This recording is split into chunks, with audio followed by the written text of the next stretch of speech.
Tanishka, yes sir. जो doubt पूछा था हो गया। पर उसका आंसर तो नहीं आया। चलो कुछ एक बार तुमने वो किया था, पॉइंट वन और पॉइंट टू डाल के भेजा था कि नहीं? Point one point two zero zero हो जाएगा, और उसके बाद आगे। सर वो चीज ना थोड़ी समझ नहीं आ रही कैसे, मतलब इक्वेशन नहीं बन हाँ रही चलो। लास्ट वाली। हाँ चलो, एक बार पेपर करते हैं पहले, फिर देखते हैं। टाइम बचता है तो मैं बताता हूँ तुम्हें, सही है। ठीक है। देखो अब क्वेश्चन देखेंगे जल्दी से। आज का पेपर इजी था। इसमें हाईएस्ट कितने हैं, कितने थे हाईएस्ट इसमें? 90 ना? 80 से ऊपर पांच छह बच्चों के आए हैं इसमें। देखो इधर, पहला क्वेश्चन है, haemoglobin contains 0.34% iron by mass. ये कब का पेपर है? ये 26 जुलाई 2022 का, मेंस का। सही ना, इवनिंग शिफ्ट है। Haemoglobin contains 0.34% iron by mass. Number of iron atom in 3.3 gram of haemoglobin is. तो 3.3 ग्राम हीमोग्लोबिन है। 3.3 का 0.34%, ये हो गया आयरन। ये आयरन का मास आ जाएगा यहाँ से। ये आयरन का मास आ गया। तो अब 56 ग्राम आयरन के अंदर एन नॉट एटम्स हैं आयरन के। तो इतने ग्राम में 0.34 इंटू 3.3/100, इतने ग्राम में कितने हो जाएंगे? ये कितना आ जाएगा, डायरेक्ट निकाल लो उसको तो। 3.3/100 इंटू 0.34, कितना आ रहा है ये? 3.3 इंटू 0.33, इसका 0.11 हो जाएगा। 1/3, 1.1 इंटू टेन के माइनस टू। ये अप्रोक्सीमेटली 1.1 इंटू टेन के माइनस टू आ जाएगा इसमें। तो n naught by 56 into 1.1 into ten के माइनस टू, कुछ ही आएगा। तो आंसर 10 की पावर 16 हो नहीं सकता, 22 नहीं हो सकता लास्ट में, 25 यही आंसर होगा। इसमें कैलकुलेशन करने की जरूरत ही नहीं है। सी आंसर एक बार चेक करना जल्दी से। Yes sir. सी आंसर बहुत इजी कैलकुलेशन, पूरा कैलकुलेशन करने की जरूरत नहीं है इसमें। ऑप्शन जरूर देखा करो पहले। पूरी कैलकुलेशन करोगे तो थोड़ा टाइम ज्यादा लग जाएगा। नेक्स्ट क्वेश्चन,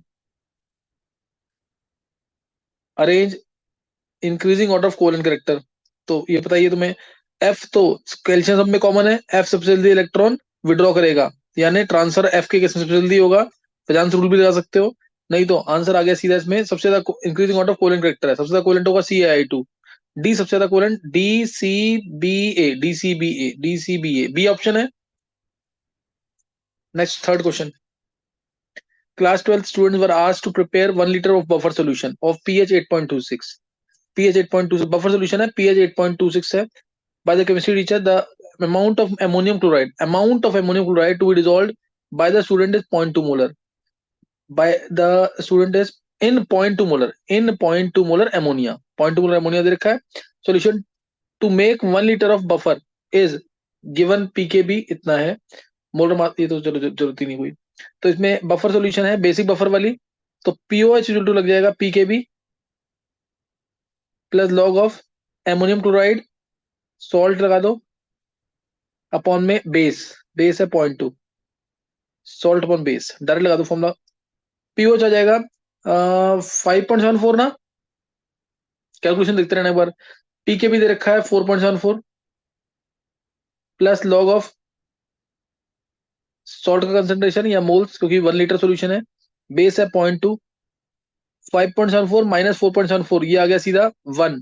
1 यानी लॉग 10 यानी ये पूरा खत्म। सॉल्ट आ गया 0.2 मोल्स, 0.2 इंटू 10, 2 मोल्स आ गए ना सीधा। लॉग 10, लॉग से लॉग कैंसिल हो, 2 मोल आ गए। 2 मोल ही आंसर क्या है एक बार? 2 मोल यानी, और वेट पूछा ना, the amount of ammonium chloride. हाँ तो अमाउंट ऑफ अमोनियम क्लोराइड है, अमोनियम क्लोराइड का वेट कितना आता है? NH4 18 18 और 35, 53.5 का डबल। यही है 107 के आंसर, एक बार चेक करना, सी ऑप्शन है। Yes sir. आंसर चेक करते रहना जरूर। नेक्स्ट, एट 30, ये इजी क्वेश्चन है अभी तक। At 30 degree Celsius the half life for the decomposition of AB2 is 200 seconds and is independent of initial concentration, यानी फर्स्ट ऑर्डर रिएक्शन है। AB2 की वाली रिएक्शन फर्स्ट ऑर्डर है, क्योंकि इसमें लिखा है इंडिपेंडेंट ऑफ इनिशियल कंसंट्रेशन है। हाफ लाइफ, हाफ लाइफ होता है 0.693/K। वो इंडिपेंडेंट होता है इनिशियल कंसंट्रेशन के। Time required for 80% of AB2 to decompose. 80% AB2 decompose कर गया है, तो बचा कितना? टाइम निकालना है। T इज टू 2.303 बाई के लॉग ऑफ 80% डिकम्पोज कर गया है, बचा कितना? 20%। लॉग ऑफ 100/20 आएगा, और के की वैल्यू निकाल लेंगे। के की वैल्यू निकल जाएगी 200 सेकंड हाफ लाइफ है, हाफ लाइफ से निकल जाएगी वैल्यू। तो 2.303 अपॉन में 0.693 divide by T half. T half कितना है? 200। 200 लॉग ऑफ 5 आ जाएगा। लॉग 5 होता 0.7। लॉग 5.7। ये अगर मैं डायरेक्ट ऑप्शन देखते हैं पहले, 200 323 डिफरेंस बहुत ज्यादा है, तो 0.693 को मैं 0.7 से कैंसिल कर रहा हूँ। ये भी वैसे 0.699 ही होता है। इससे कैंसिल कर दिया, तो ये तो डायरेक्ट आंसर आ रहा है इससे। 200 से कितना आ जाएगा आंसर? 230 का डबल 460। 460 के आसपास आंसर है। ये सी आंसर एक बार चेक करना। Fifth question. Fifth question, given below are two statements, one is labelled as assertion. अच्छा, असर्शन और रीजन दे रखा है। Finest gold is red in colour. अब ये कुछ मिक्स करके है ना, सरफेस केमिस्ट्री का क्वेश्चन है ये, सरफेस केमिस्ट्री का। और रीड करोगे ना स्टेटमेंट, उससे लगेगा कि हाँ करेक्ट है statement. Finest gold is red in colour. As the size of colloidal particle increases it appears purple, then blue, and then finally gold. And then finally gold, ये कलर दे दिया इसने। उसका colour of the colloidal particles, colloidal solution depends on the wavelength of light scattered by the disperse particle. तो ये बिल्कुल correct statement है, Tyndall effect से रिलेटेड है ये। सही ना, टिंडाल इफेक्ट से रिलेटेड है ये पूरा। तो दोनों की स्टेटमेंट करेक्ट है। जितना पार्टिकल का साइज बड़ा होगा, जितना 10 से 10,000 आर्मस्ट्रॉन्ग होता है साइज, 10 से 10,000 आर्मस्ट्रॉन्ग होता है कोलाइडल पार्टिकल का साइज, जितना 10,000 के क्लोज होगा, लाइट को उतना ज्यादा स्कैटर, लाइट जाएगी ना यहाँ से, ये तुमने पढ़ा भी होगा छोटी क्लासेस में। लाइट उतनी ज्यादा यहाँ से, जैसे कोलाइडल पार्टिकल्स प्रेजेंट है, ये जितना बड़ा साइज होगा लाइट जाएगी यहाँ से, तो लाइट उतनी ज्यादा स्कैटर होगी यहाँ पे, जितना बड़ा पार्टिकल साइज होगा। और उसके अकॉर्डिंग हमारा कलर वेरी करेगा, उसके अकॉर्डिंग कलर वेरी करेगा। तो ये दोनों स्टेटमेंट करेक्ट है। दोनों स्टेटमेंट करेक्ट है, यानी A and R, two and R तो करेक्ट। इसका ये आंसर होगा।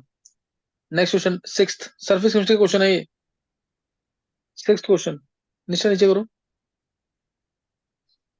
The metal that has very low melting point and its periodic position is closer to metalloid is. ये तुम्हें याद होगा, बोरोन फैमिली, पी ब्लॉक का है, 11th class. Boron, aluminium, gallium, indium, thallium. याद आया कि नहीं? गैलियम का मेल्टिंग पॉइंट बहुत बहुत लो, 2090 रूम टेम्परेचर के बहुत क्लोज। मैंने एग्जांपल दिया हुआ था ताकि तुम्हें याद रहे। मैजिशियन यूज करते थे इसको, स्पून लेते थे इसकी, गैलियम की स्पून ली, गर्म पानी में डाला, स्पून गायब।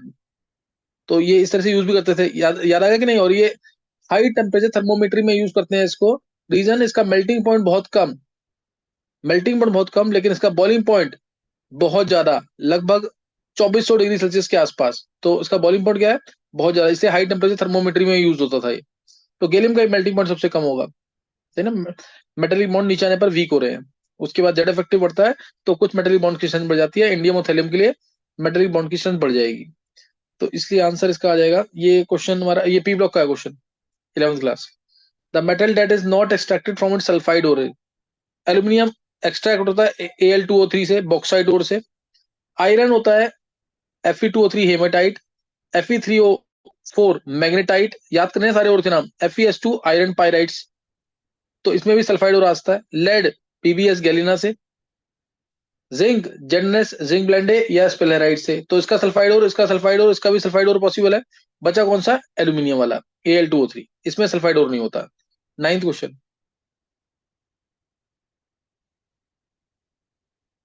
इसका 9th question, the products obtained from A reaction of hydrogen peroxide and acidified. ये तो डायरेक्ट क्वेश्चन है, इसमें तो सोचने की जरूरत नहीं है। H2O2 प्लस KMnO4 एसिडिफाइड है। एसिडिफाइड KMnO4 किस में जाएगा? Mn2 प्लस में। और H2O2 किस में जाएगा? O2 में। प्रोडक्ट्स पूछे इसने, प्रोडक्ट पूछे Mn2 प्लस और O2 होना चाहिए जरूर। Mn2 प्लस O2 प्रोडक्ट, तो Mn2 प्लस और O2, ये रहा, डी ऑप्शन आ जाएगा। सही ना, Mn2 प्लस और O2 जरूर होना चाहिए। वाटर बाय प्रोडक्ट में आएगा, तो Mn2 प्लस H2 और O2 ये आ जाएगा। फिर given below are two statements, assertion reason. LiF is sparingly soluble in water. LiF sparingly soluble water के अंदर होता है, बिल्कुल सही स्टेटमेंट है ये। क्योंकि LiF के अंदर ना लैटिस एनर्जी बहुत ज्यादा होती है। Li प्लस छोटा साइज, F माइनस छोटा साइज, बॉन्ड बहुत स्ट्रॉन्ग, लैटिस एनर्जी इसकी बहुत ज्यादा होगी, इसका लैटिस ब्रेक नहीं होगा पानी के अंदर आसानी से। ये एक ऐसा कंपाउंड है जो पोलर एप्रोटिक, जैसे एसीटोन के अंदर भी कम सॉल्युबल है और पानी के अंदर भी कम सॉल्युबल है। ये सही स्टेटमेंट है, बिल्कुल एनसीईआरटी की स्टेटमेंट है, एस ब्लॉक का क्वेश्चन है 11th class. The ionic radius of Li plus ion is smallest among the group members, ये भी सही है। Hence has least hydration energy, ये एंगल बोल दी इसने। अगर साइज छोटा आयन का तो हाइड्रेशन एनर्जी तो ज्यादा होती है ना, और लिथियम आयन की वैसे भी हाइड्रेशन एनर्जी ज्यादा है, जिसकी वजह से ये पूरे प्रोडक्ट में सबसे स्ट्रॉन्गेस्ट रिड्यूसिंग एजेंट होता है लिथियम। तो इसे ये सेकंड स्टेटमेंट गलत है, पहली सही है, दूसरी गलत है। तो इसमें आ जाएगा A is true, R is false, C answer आ जाएगा। 10th question. 10th question, given below are two statements, one is, फिर boric acid is a weak acid. Boric acid in general weak acid है, H3BO3 is a weak acid, सही है। ये अपना H plus आसानी से रिलीज नहीं करता, इसमें पानी की हेल्प से रिलीज करता है। पानी में डालेंगे इसको तो जाके ये पानी से OH आयंस को एक्सेप्ट करेगा, BOH4 नेगेटिव और प्लस H प्लस, तब रिलीज करता है, सही ना, तब ये H प्लस अपने रिलीज करेगा। तो उसके बाद क्या है, boric acid is not able to release H plus ions on its own, बिल्कुल सही है। इट रिसीव्स, हाँ यही ना, it receives OH ions from water and releases H plus ions, तो दोनों स्टेटमेंट ट्रू है बिल्कुल, और करेक्ट एक्सप्लेनेशन भी मान सकते हैं इसको। Both A R correct and R is the correct explanation of A answer आ जाएगा। 11th question, the metal complex that is diamagnetic, atom number दे रखा है डायमैग्नेटिक, निशा ऊपर करो जरा।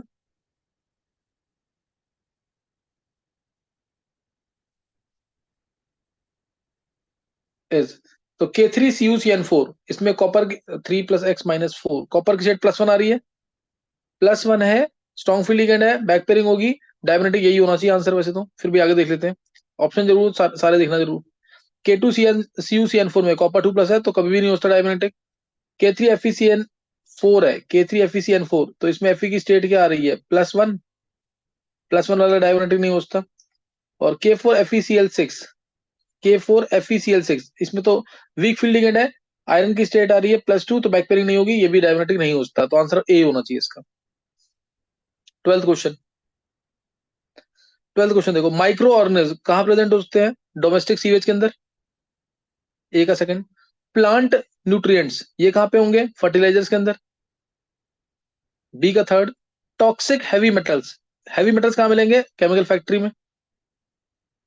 फिर सेडिमेंट, सेडिमेंट तुम्हें पता ही है, जो नीचे बैठ जाता है, सॉइल वगैरह है ना, सॉइल सैंड वगैरह जो नीचे बैठ जाता है, इंप्योरिटीज वगैरह, सेडिमेंट वो कहाँ मिलेंगे, जब माइनिंग करते हैं, माइनिंग के समय। तो इसलिए ये तो डायरेक्ट क्वेश्चन है, एनवायरमेंटल केमिस्ट्री से रिलेटेड है। तो इसका ए का सेकंड, बी का थर्ड, ए का सेकंड, बी का थर्ड, ये आ रहा ऑप्शन ए में, ए आंसर आ जाएगा। The correct decreasing order of priority order function of, देखो मैंने तुम्हें बोला था ना, इसका ये तुम्हें होमवर्क में डेली करवा रहा हूं मैं, ये करके आना तुम्हें। Amine salt, amine salt, carboxylic acid, sulphonic acid, anhydride ester, acid chloride, acid amide, nitriles, aldehydes, ketones, alcohol, phenol, thiols, amines, ether, ये तुम्हें रटा होना चाहिए हमेशा। डेली बोलो, जिसने याद नहीं किया उसको डेली बोलो, एक एक बार, 5 5 बार, 6 6 बार, जो भी है, थोड़े दिन तक बोलोगे डेली, तो तुम्हें याद हो जाएगा फिर ये। तो इसमें अब आंसर कहाँ पे है इसका, सल्फोनिक एसिड, यहाँ तो गलती हो गया इधर, एसिड क्लोराइड और एसिडमाइड उल्टा हो गया। सल्फोनिक एसिड, एसिड क्लोराइड, एसिडमाइड, यही होगा आंसर, बी होगा आंसर इसका, चलिए बी आंसर आएगा, चेक कर लेने एक बार। फिर 14th question, with the following is not an example of benzenoid compound, benzene rings होनी चाहिए। बेंजीनॉइड कंपाउंड मतलब क्या होना चाहिए, बेंजीन रिंग्स, एक बार निष्ठा करो।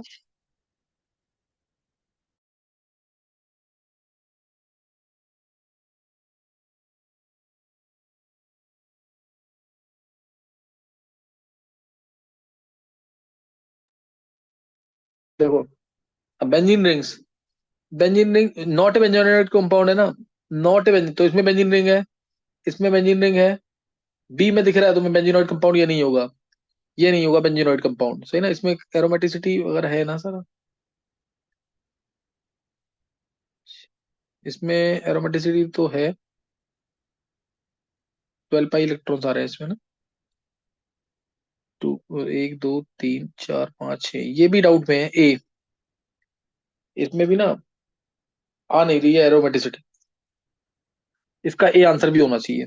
बी तो कंफर्म है, इसका आंसर क्या दे रखा है, बी। बी दे रखा है, चलो। ए भी डाउट में है इसका, बी तो है कंफर्म कि उसमें बेंजीन है ही नहीं, benzenoid compound. Hydrolysis of which compound will give carbolic acid. Carbolic acid क्या होता है? फिनॉल। कार्बिनॉल होता है मिथेनॉल। तो क्यूमीन का अगर हाइड्रोलिसिस करते हैं, ध्यान है कि नहीं, क्यूमीन का hydrolysis of which compound will give carbolic acid. Hydrolysis बोला है इसने। क्यूमीन में तो पहले एरियल ऑक्सीडेशन करते हैं, फिर डाइल्यूट एसिड डालते हैं, है ना। तो इसलिए ये ऑप्शन ज्यादा, ये करेक्ट नहीं होगा।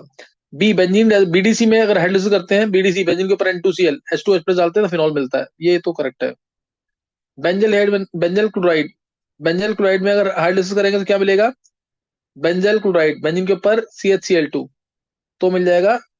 दोनों OH आएंगे, वाटर बाहर निकल जाएगा, CHO बेंजल हेड मिलेगा।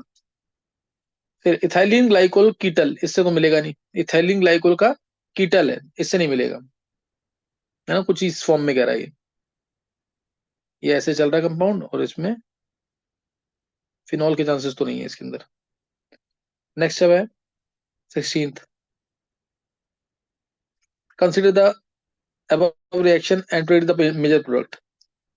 ये देखो डिवालाइज डाला हुआ है, डिवालाइज डाला तो एस्टर को टच करेगा, एस्टर का क्या बना देगा? CHO, ये पार्ट हट जाएगा और CHO आ जाएगा, तो इसमें सिर्फ बाकी एज इट इज रहेगा CH2 CH2 CHO CH2 CH2, यही आंसर है, ए है ना आंसर इसका। बस तुम ये ध्यान, जब भी इसका क्वेश्चन आएगा ना, तो CN को CHO में करना, डिवालाइज और H2O से, और COOR से भी CHO बनाना, यही आना है, क्योंकि NCERT में यही दे रखा है। अदरवाइज मैंने तुम्हें डिटेल में पढ़ा रखा है, इसमें लैक्टम्स वगैरह सब पढ़ा रखा है इसके अंदर, तो करना है उसको। अभी ये दो जरूर याद रहने चाहिए। Next question 17, the correct sequential order of, देखो 17th question, the correct sequential order of the reagents for the given reaction is, NO2 है और NH2 है, NO2 था NH2 था, यहाँ पे I आ गया, यहाँ पे OH आ गया, एक जगह I एक जगह OH। तो तुम देखो इसमें, मान लो ये ऑप्शन से डाल के तुम्हें करना पड़ेगा इसको, सही ना, ऑप्शन डाल के करना पड़ेगा। पहले HNO2 FeH प्लस है, HNO2 FeH प्लस, HNO2 डालोगे तो HNO2 से N2Cl बन गया, फिर FeH प्लस से ये भी NH2 बन गया, ये भी NH2 बन गया, ये तुम्हें लिख के देखना पड़ेगा एक बार। और उसके बाद ये म्यूट कर लेंगे,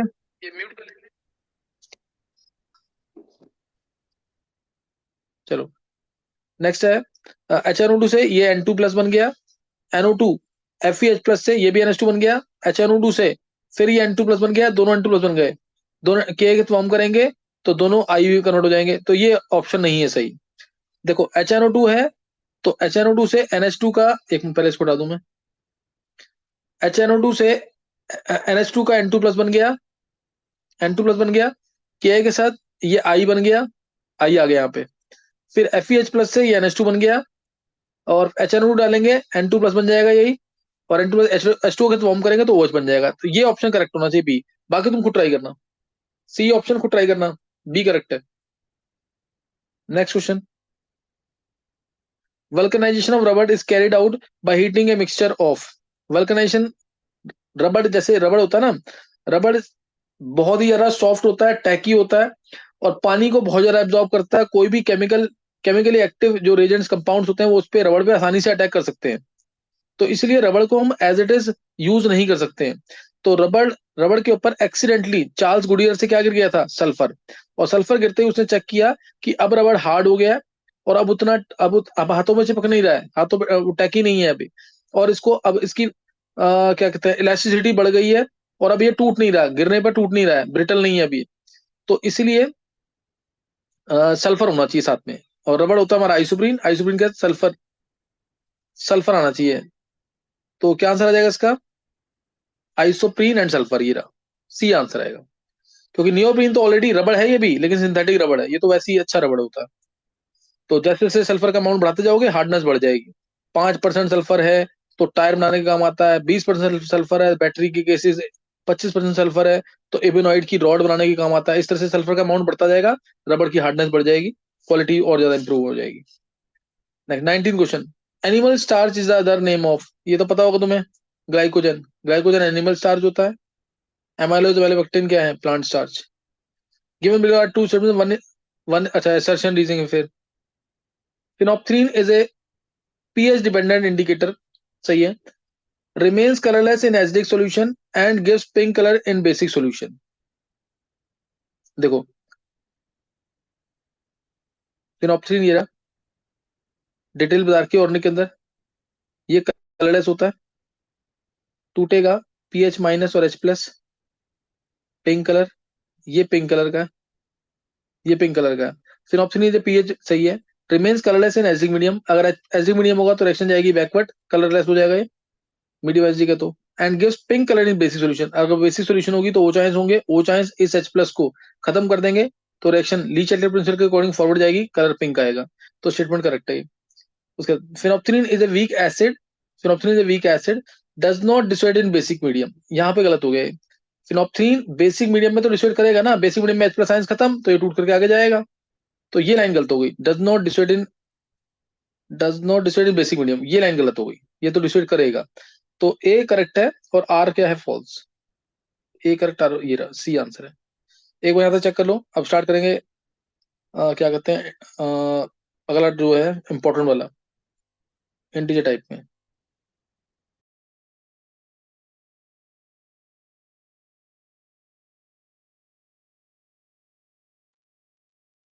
देखो देखो पहला क्वेश्चन, 8 10 का नीचे देखना, कोई स्पेस है कहीं पे क्या, हल्का सा ऊपर नीचे करके, नीचे तो नहीं है, ऊपर करो, थोड़ा ऊपर कर लो, चलो रहने दो, ऐसे ही रहने दो, छोड़ो। A 10 gram mixture of hydrogen and helium is contained in a vessel of capacity इतना at 6 bar and 27 degree Celsius. The mass of helium in the mixture is direct question है, स्टेट्स ऑफ मैटर का किसी का भी मान सकते हो, general question है वैसे तो। 10 ग्राम मिक्सचर हाइड्रोजन और हीलियम का है, प्रेशर दे रखा है, वॉल्यूम दे रखा है, पीयूटी आरटी लगाएंगे, यूनिट का ध्यान रखेंगे। प्रेशर कितना है, 6 बार, 6 बार प्रेशर, और ये मीटर क्यूब में दे रखा है, तो बार को पहले हम कर लेंगे पास्कल में ताकि मीटर क्यूब यूज कर सकें एज इट इज।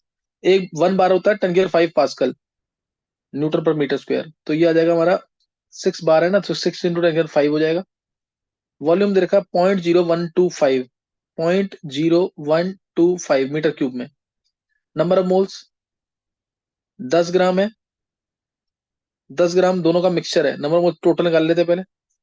आर हमारा 8.3 होगा, दे रखा है ये 8.3, और टी टी है 300, तो यहां से नंबर ऑफ मोल्स आ जाएंगे।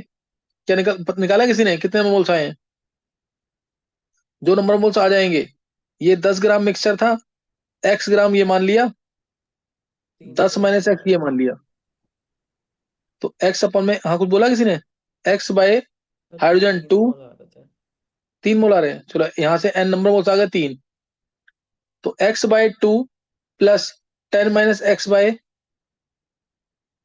Helium 4, this is equal to 3। क्या क्लियर है, सॉल्व करने में कितना आंसर आया, 8 आ गया था। 8, चलो देख लेना, 8 आंसर आ जाएगा पहले का, ज्यादा टफ कैलकुलेशन नहीं होगी इसमें, कर लेना एक बार। Next question, consider an imaginary ion 4822x3-, कोई भी ये है 3-, और इसमें nucleus contains A% more neutrons than the number of electrons, A% more neutrons than electrons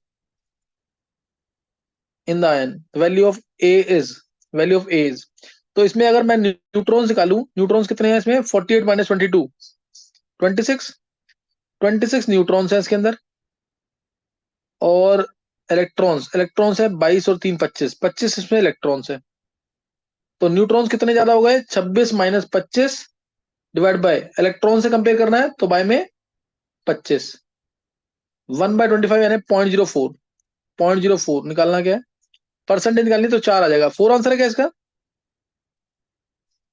yes, next question, H2F2 arrow H2 + F2 delta U दे रखा -59.6 kilojoule per mole में at 27 degree Celsius, the enthalpy change for the above reaction is, minus में निकालना है enthalpy change, तो ये भी direct question है, delta H is delta E + delta NG/RT या delta U + delta NG/RT, enthalpy change निकालना है। डेल्टा U दे रखा है तुम्हें, डेल्टा U -59.6 है किलोजूल में है, डेल्टा NG की वैल्यू 2 गैस यहाँ पे, 1 गैस यहाँ पे 1 हो गया, R की वैल्यू 8.314, और टी की वैल्यू 300 है, 300 डिवाइड बाय किलोजूल में करना है तो बाई 1000। तो डायरेक्ट इसमें अगर देखें तो 300 से ये 8, ये 0.3 हो गया, 8 इंटू 0.3, 2.4, 2.4 इसमें माइनस में ऐड करेंगे 57 के आसपास आंसर होगा। देखो बच्चे कितना आंसर है,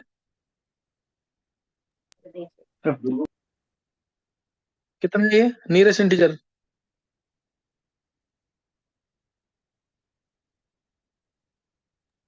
नहीं पता है? सर 57 ही आया था। चलो देख लेना, वो देख लेना तुम एक बार, डायरेक्ट क्वेश्चन है ये भी। The elevation in boiling point, the elevation in boiling point for 1 molar solution of non-volatile solute A is 3 Kelvin.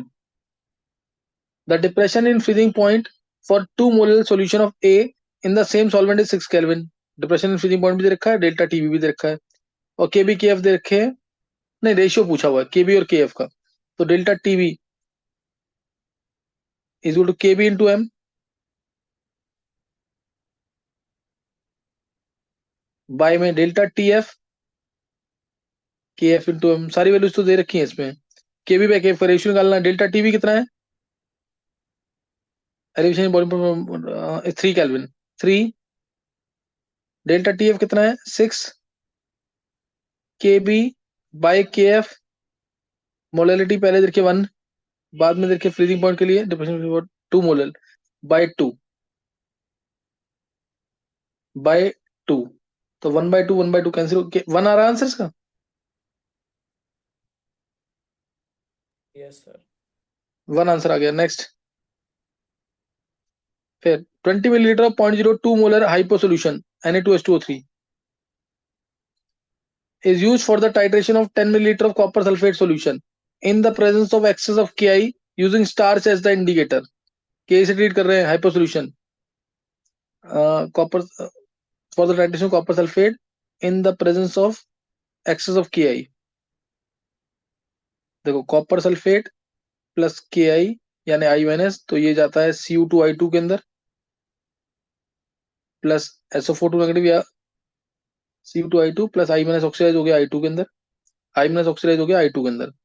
और उसके बाद क्या है, द मोलैलिटी ऑफ CO2, और ये I2 को ट्रीट करेंगे फिर हाइपो से Na2H2O3 से, तो ये मिलता है NaI प्लस Na2H4O6। जिसने प्रैक्टिस की हुई है रेडॉक्स टाइट्रेशन की, उसके लिए बहुत ही इजी क्वेश्चन होगा, क्योंकि तुम्हें पता है यहाँ पे कॉपर सल्फेट कॉपर +2 से कॉपर +1 में जा रहा है, तो एन फैक्टर सीधा कितना आ जाएगा कॉपर सल्फेट का 1, और हाइपो सोल्यूशन का एन फैक्टर 1 होता ही है, तुम खुद करके निकालना। H2O3 2 नेगेटिव से H4O6 2 नेगेटिव, एन फैक्टर निकालना इसका 1 आएगा, तो दोनों का एन फैक्टर 1 है, डायरेक्ट इक्वेट करो।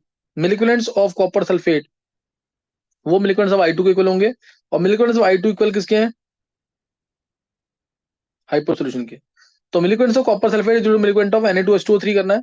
मिलिक्यूलेंट्स ऑफ कॉपर सल्फेट कितने हैं 20 इंटू 0.02, सॉरी हाइपो के मिलिक्यूलेंट्स देखे 20 इंटू 0.02,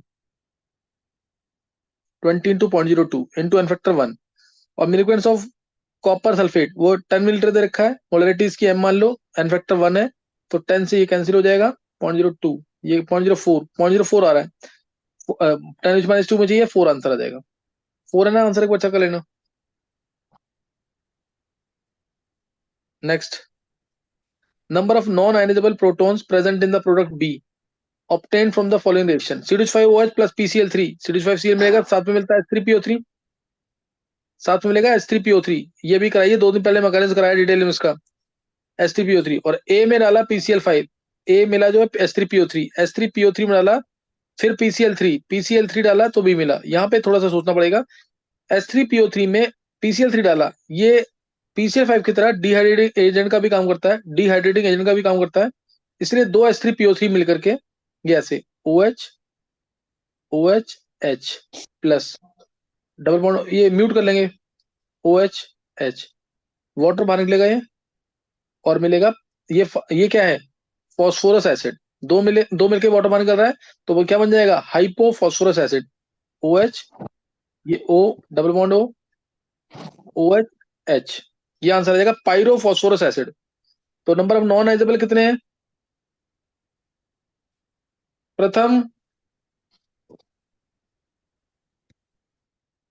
नॉन आइजेबल हाइड्रोजन कितने हैं, म्यूट कर ले एक बार, नंबर ऑफ नॉन आइजेबल हाइड्रोजन कितने हैं दो, एक ये वाला देख रहे हैं ना, नॉन आयनाइजेबल, एक ये वाला और एक ये वाला, रिड्यूसिंग हाइड्रोजन कहते हैं इनको। तो दो आंसर आ जाएगा इसका, non ionizable hydrogen. Next,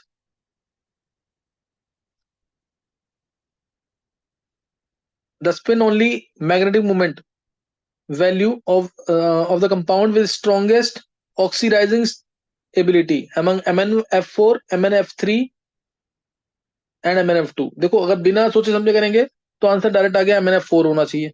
MnF4 से Mn+4 से +2 में जाएगा MnF, लेकिन अगर तुम्हें ध्यान हो ना, ई नोट ऑफ Mn3+ से Mn2+ की वैल्यू ये बहुत ज्यादा होती है। कितनी होती है? 1.57।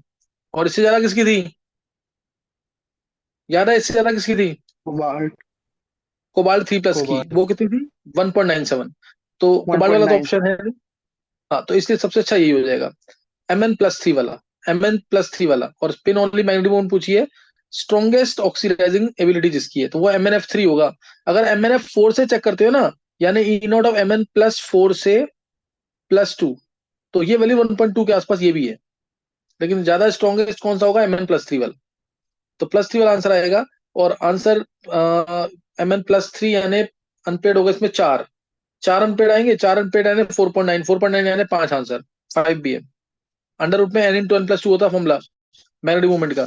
n की वैल्यू लेनी है 4, तो 4 पुट करोगे तो 4.9 bm आ जाएगा, और उसको 5 मानते हैं nearest integer. Total number of isomers including zero isomers obtained on monochlorination of methyl cyclohexane. इसके बहुत क्वेश्चन कराए हुए हैं, इसके बहुत क्वेश्चन कराए हुए हैं। मैं एक बार हिंट दे रहा हूँ सिर्फ यहाँ पे जल्दी से। मिथाइल साइक्लोहेक्सेन, तो एक तो ये आ जाएगा आइसोमर, सुपर CH2Cl आ गया, एक, एक बार Cl यहाँ लगा दो, दो, एक बार Cl लगा दो ऑर्थो टाइप की पोजीशन पे, तीन, एक बार मेटा टाइप की, और एक बार पैरा टाइप में। तो ये तो एक ही है, ये भी एक ही है, कोई कार्य सेंटर नहीं है। ये सिस्ट्रांस दोनों का रेसिड्यू मिक्सचर ये चार है। इसमें भी मेटा वाला भी ऐसे ही, सिस्ट्रांस दोनों का रेसिड्यू मिक्सचर चार है। और इसमें सिर्फ सिस्ट्रांस लास्ट वाले पैरा टाइप वाले में दो, चार चार आठ, दो 10, 10 और 11 एक 12 करा रखे ना कितने बच्चों को सही हुआ है? बहुत क्वेश्चन कराए हैं इस टाइप के, किसका सही हुआ है? ये सही होना चाहिए था, इजी क्वेश्चन है ये। Next, 100 metre solution of CH3CH2 MgBr on treatment with methanol. क्या मिलेगा? मिथेनॉल और ग्रीन हाइड्रोजन डालेंगे तो क्या मिल जाएगा? ये भी काम करेगा बेस का, इसका मिथेनॉल का H+ लेगा, आंसर आएगा इथेन। इथेन गैस आ गई। Produce 2.24 millilitre of a gas, 2.24 millilitre मिला। Weight of the gas produce is, तो 22,400 ml है, तो वेट मिथेन 24 और 6 30, 30 ग्राम है वेट। तो 2.24 ml अगर है तो वेट कितना आ जाएगा? 30 इंटू 10⁻⁴, 30 इंटू 10⁻⁴, तो ये हो गया 3 इंटू 10⁻³ यानी 3 मिलीग्राम, आंसर आ जाएगा 3 मिलीग्राम में आंसर आ जाएगा। 10th क्वेश्चन, निशा करना थोड़ा सा। How many of the following drugs is are examples of broad spectrum antibiotic? अब ये तुम्हें करना पड़ेगा, ये तुम्हें करना पड़ेगा, केमिस्ट्री एंड रियल लाइफ का क्वेश्चन है। ऑफ्लक्सासिन ये है ब्रॉड स्पेक्ट्रम एंटीबायोटिक, यानी बहुत सारी मतलब दिक्कतों को, प्रॉब्लम्स को, बीमारियों को एक साथ खत्म करेगा, ब्रॉड स्पेक्ट्रम एंटीबायोटिक। पेनिसिलिन ये होता है नैरो स्पेक्ट्रम, पहला एंटीबायोटिक डिस्कवर होता है, ये है नैरो स्पेक्ट्रम एंटीबायोटिक, ये नैरो स्पेक्ट्रम है। फिर टर्पेनॉल ये तो अल्फा टर्पिनॉल, ये यूज होता है डिटॉल के अंदर, सही ना। डिटॉल का कंपोजिशन होता है क्लोरोएम्फेनिकोल प्लस अल्फा टर्पिनॉल। तो डिटॉल का है तो ये एंटीसेप्टिक में ही काउंट होगा, ऐसे ही सल्फेट्रान भी एंटीसेप्टिक वगैरह में काउंट होता है। तो आंसर ये इसका फ्लक्सस ही नहीं आएगा, डायरेक्ट डाउट यहाँ पे रहेगा और यहाँ पे रहेगा बस, जिससे केमिस्ट्री में डिलेक्ट पढ़ रखा है। नहीं तो यही आंसर है इसका, फ्लक्सासिन। वन आंसर आ जाएगा इसका। समझ आ गया पेपर के नहीं? आज पेपर इजी था। चलो इसको कर लेना एक बार, क्या नाम है, तनिष्का, यस सर। एक बार देखो जरा, तुमने कैलकुलेशन की हुई है ना सारी? यस सर, कर ली थी। एक मिनट बस।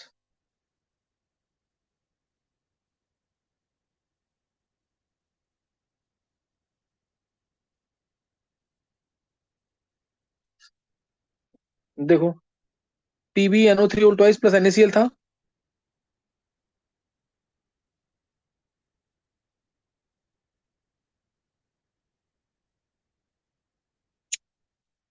PbNO3 whole twice plus 2NaCl, ये बनेगा इससे PbCl2 प्लस 2NaNO3, यही है ना? ये कितना, 0.1 था यस सर, तनिष्का? ये 0.1 था 0.1, ये। ये हाँ ये 0.2 था, 0.2। दोनों जीरो ये हो जाएंगे। ये बनेगा हमारा पॉइंट, कहने को बनेगा कितना, 0.1 है ना? ये 0.1 बनेगा, ये 0.2 बनेगा, सही है। Yes sir. अब डेल्टा TF दे रखा है, इसका कितना दे रखा है, मिक्सचर का बताना, दे रहा फ्रीजिंग पॉइंट सर 0.8 आ जाएगा डेल्टा TF। दे रखा है कि नहीं? हाँ दे रखा है। 0.8 है, यस सर। और KF 1.86 होगा, आई इसका 1.8 3, ही दे रखा है। 1.8 चलो सही है। आई इसका 3, सॉल्युबिलिटी इसकी S प्लस ये होगा आई इसका 2, और मोलैलिटी इसकी 0.2 है। यहां से S निकाल लो पहले, यहां से S निकालोगे, फिर KSP 04 S क्यूब अप्लाई करो PbCl2 के लिए। एक बार से निकाला नहीं आंसर क्या?